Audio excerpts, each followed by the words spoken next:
On January 13, 1999, a high school student, Heyman Lee, was reported missing after not picking up her younger cousin from school. The police immediately looked into her ex-boyfriend, Adnan Syed.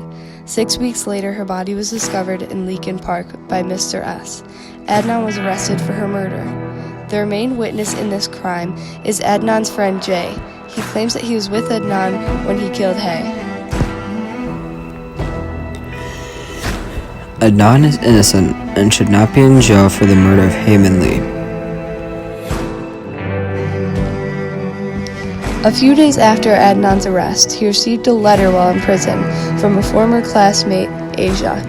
In the letter, she claimed that she saw Adnan in the library. This was at the time when the state said that Adnan would have been killing Hay. If Asia was not lying in her letters, then it wouldn't have been possible for Adnan to kill Hay.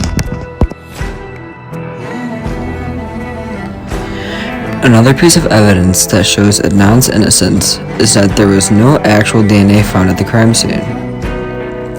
Adnan had driven in Hay's car before, so there was obviously fingerprints, but besides that, there was no reliable DNA found.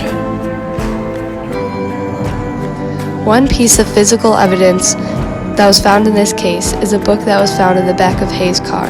It had one page ripped out of it, the page with Leakin Park on it. Many people's fingerprints were all over this book. However, Adnan's weren't. This is individual evidence because Adnan's fingerprints were not on the book. Because of the fingerprints, this evidence is pattern.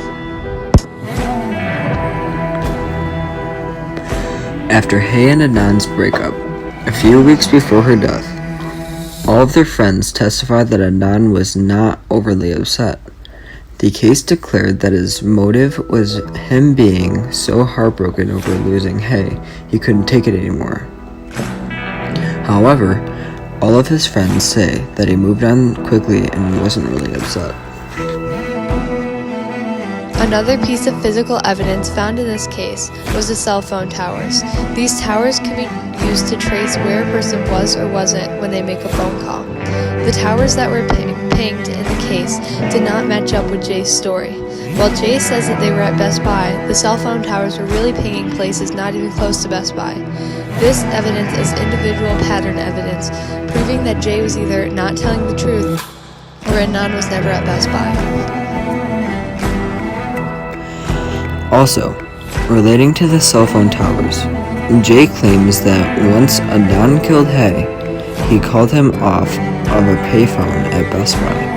However, there was no evidence showing that the payphone was ever there. Best Buy had no record of ever having one, or at least never having one that was in service. Another big piece of evidence in this case is that Jay never went to the police. After supposedly seeing Hay's body in the back of a car, you would think he would have gone to the police to keep himself out of trouble, but he never did. Even weeks after burying the body, Jay never went to the police. This seems very suspicious. On top of never going to the police, Jay's story has so many inconsistencies. Some are small, but some are so big you can't ignore them. First of all, Jay changed the location of where he first saw Hay's body in the trunk. At first, he says near a thing they call a strip. Then it changed to Best Buy. Another big inconsistency was whether or not Jay helped Adnan bury the body. He at first says he did not help, but then this changed to him helping bury the body. There were many other small things that changed, like what mall they were at, but these big ones should not be ignored. Jay and Adnan were also never really close. The most they were known as was acquaintances who occasionally smoked together. So why would have Adnan called Jay after killing Hay?